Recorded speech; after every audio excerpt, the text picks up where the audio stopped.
How you folks doing out there? We got more Dreamcast stuff. Since the Power Stone videos seem to get some decent views, I thought there seems to be an appetite for Dreamcast stuff out there in the YouTube world. So here you go. Should be coming up. There we go. High score. I recognize that word. So yeah, this is, well, you already know what it is, but, yeah, this one never came out stateside, so you're probably wondering how I got this game, and to that I say, none of your business. So this is a very simple concept for a game. There's about maybe 10 seconds worth of stuff to show off, and we're gonna try and stretch it out to 10 minutes, so it's gonna be a very chill session where it's just watch this repetitive motion over and over again for 10 minutes as we discuss whatever's going on out there unrelated to the game. So you've pretty much seen the whole game already. Just hit the ball against the wall, just like that goofy YouTube video where there was the kid with the tennis ball, and he had the rap song that he would do about hitting the tennis ball, and then they just had like a really shocking thing at the end where he says something about like, it helps me forget about my cancer. And then in the last 10 seconds of the video, it turns out it was a commercial for Walmart. And do you guys have any idea what I'm talking about? I don't even know if that video's around anymore. Something to look up someday. So the background changed from white to black. That's pretty neat, huh? So you get a predetermined amount of time back with each level that you complete. So you want to complete the level in a smaller amount of time than the amount of time that you get back, which in this case I think is 25 seconds. And we are just doing a terrible job. Look at us. This gameplay is just shameful. So if you've ever played Rez, that was also on the Dreamcast and later the PS2, it has very similar aesthetics to this sort of early 2000s cyber world type thing. Almost like this exists in the world of an old Toonami bumper. Yes, those two games are very similar. Old school Toonami. You know, when they brought back Toonami, they really knew what they were doing when they kept the old aesthetics versus the weird new, like, 2008 era design where Tom just looked all whatever. That's not very descriptive, but anyway, yeah, you get the idea. Oh, Toonami. I've probably mentioned it on the channel before, but it saddens me that the Toonami's really getting scaled back. It used to, just a couple of years ago, it seemed to really be at the peak of its popularity almost. Well, I guess I shouldn't say that, but a relative peak of its popularity where it was an 8-hour block where it would start at 8 a.m. and then end at it would start at 8 p.m. and end at 4 a.m. and nowadays it doesn't start until midnight and then it ends at 3. It's just a 3-hour block now, and it's on at a crappy time when I'm not even awake. And it's shameful is what it is. This level is tough.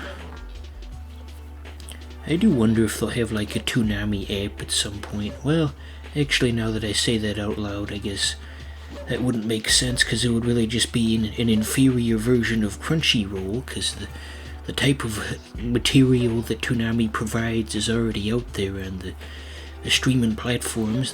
They've got no reason to exist in the TV market. There's nothing they offer that you can't get elsewhere. So I guess Toonami's just gonna disappear completely someday, and that'll be a shame. I'll have nothing to hold on to but my fond memories of staying up on Saturdays and seeing the latest anime and wondering if anybody else out there is watching it at the same time. And well, of course somebody is, but you just try to picture if there's another person like you out there having the same experience. And I'd imagine there's at least some people, but very few. I mean, if they air it weekly, there's got to be a decent sized audience for it. But I don't know. There was a Toonami Flash game back in like maybe 2003 that I really enjoyed. I think you piloted a spaceship. Yeah, good stuff. I don't know how well it would hold up if I were to try it today, though. Most of those Flash games aren't nearly as entertaining at the age of 25 as they were at the age of like 6. I remember there was a Thundercats Flash game I really liked as a kid, and I found it later via Blue Maximus Flashpoint, and it just did not hold up in the slightest. It's just, good God, this isn't even entertaining. This sucks. But anyway, yeah, and then Toonami does game reviews occasionally. I remember it was a big deal when the Super Mario Sunshine got the... Why did I call it the Super Mario Sunshine? But anyway, it was a big deal when Sunshine got a perfect 10 by I can't talk today.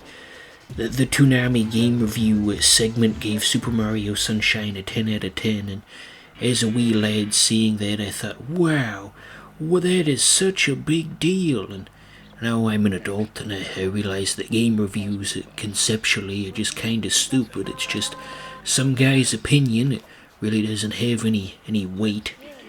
It doesn't mean anything. You know, the charge-up noise that the guy makes in the game kind of sounds like the dragonfly from Spyro, and whenever you'd eat the sheep, he would make a similar sound. Remember that? The first time I ever played a Spyro game was at my neighbor's house. He had a PS1, even though it wasn't a relevant system at the time. He got a PS1 in like 2003 or something, and he had Spyro 3 with it, and yeah, that was a fun time. Back at that age, I couldn't even tell what was like an old game or a new game necessarily. Well, then again, I guess PS1 to PS2 it was harder to tell versus like SNES to PS2, so I guess it's understandable why the differences weren't as noticeable. Okay, so we kind of ran out of time there, but we still got 3 minutes left in the episode, so we'll just run through some of the levels we already did, and just for the sake of keeping things going. The announcer in this game is very relaxed when he says Cosmic Smash. If you've ever been to the website Racket Boy, he did a review of this game, and he mentioned he made a point of mentioning how relaxed the announcer was. And you know, game reviews always make games sound so much more exciting than they actually are, and that review was no exception. It said something goofy like, the announcer in Cosmic Smash sounds so relaxed you'll wonder, how did he do that? Or something silly like that. Racket Boy is an interesting sight to be sure. You see that cool camera change it did?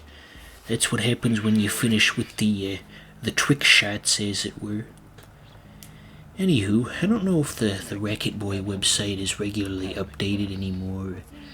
Most of the articles, they feel relatively new, because, you know, they're just about old school, like Sega Genesis games and such, and they were already old at the time, so there's no way for the articles to feel any older than they are, so they could have been written yesterday for all we know, but in actuality, some of them went as far back as like maybe 2007, and I guess they hold up well in that regard, and no matter how much time passes, there's still relevant articles for retro collectors like us. The hidden gems for the SNES will not change, not even 30 years from now. Yeah, it's gonna be weird to think that the SNES is gonna be a 30-year-old console next year. And yes, I'm going by the American release date. Don't mean to piss off all you weebs. And actually, the Super Nintendo came out in 1990. You should know that. Get fucked. But anyway, yeah, that's gonna be weird. What even is time anymore? My sense of time is so messed up you don't even know. Just look at my list of conversational topics I typed up. I didn't actually need any of them. I managed to hold this conversation all on my own without looking at a reference. But, so let's see. So speaking of tennis games, since that's the goal here, is like a tennis racquetball thing.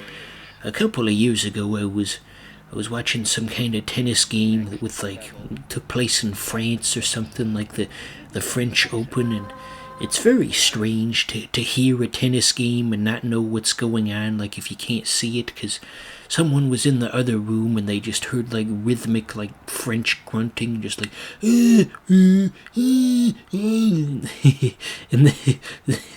they had no idea what it was, and then upon seeing that it was just a tennis game, that made sense. But just a funny observation.